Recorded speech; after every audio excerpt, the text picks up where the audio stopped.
పండగలే.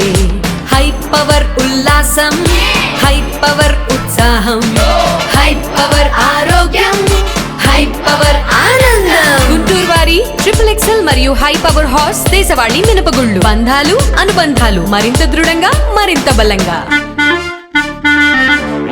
Chandrababu Naidu 2047 vision కి తగిన విధంగా రాష్ట్ర బడ్జెట్ కూర్పు ఉందని గుంటూరు పశ్చిమ ఎమ్మెల్యే గల్లా మాధవి వ్యాఖ్యానించారు. గత వైసీపీ ప్రభుత్వం అంకెల గారడితో ప్రజల్ని మోసం చేసిందని ఆరోపించారు. మంగళవారం ఆంధ్రప్రదేశ్ బడ్జెట్ సమావేశాల్లో బడ్జెట్ పై ఎమ్మెల్యే గల్లా మాధవి ప్రసంగించారు. సవాళ్లను అధిగమించి ప్రగతికి బాటలు వేసే విజనరీ లీడర్ చంద్రబాబు నాయుడు నాయకత్వంలో రాష్ట్ర అభివృద్ధి ప్రజా సంక్షేమంతో ముందుకు వెళ్తుందని చెప్పారు.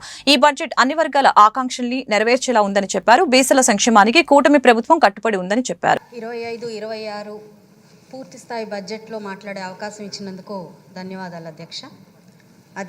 ఎలాంటి సవాళ్ళైనా ఎదుర్కొని అధిగమించే ఓర్పు నేర్పు ఉన్న వ్యక్తి నాయకులు చంద్రబాబు నాయుడు గారు.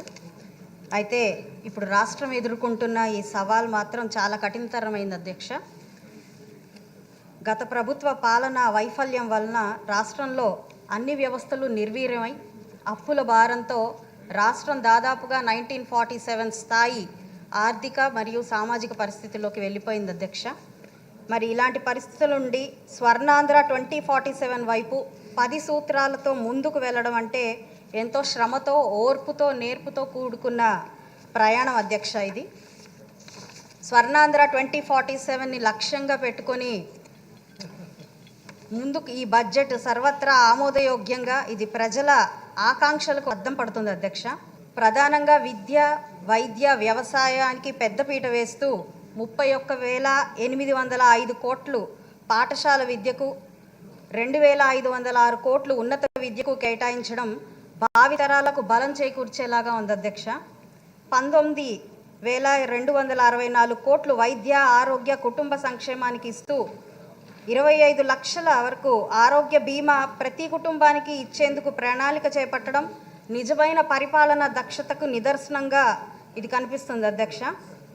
గత ప్రభుత్వ దాష్టికానికి, కష్ట నష్టాలకు గురైన బీసీల సంక్షేమం కోసం భారీ నిధులు 47,456 కోట్లను కేటాయించడం ప్రభుత్వానికి బీసీల పట్ల ఉన్న బాధ్యతలను ప్రతిబింబించేలాగా ఉంది అధ్యక్ష. గతంతో పోల్చుకుంటే ప్రతి రంగాన్ని బలోపేతం చేస్తూ 3,22,355 కోట్లతో ప్రతి రంగాన్ని బలోపేతం చేస్తూ రూపొందించిన ఈ బడ్జెట్ కేశవ్ గారి ఆలోచన తత్పరతకు, సమర్థతకు సూచికగా కనిపిస్తుంది అధ్యక్ష. కేశవ్ గారు ఒక మాట అన్నారు అధ్యక్ష, మనసు ఎంతో బాధగా అనిపించింది అధ్యక్ష.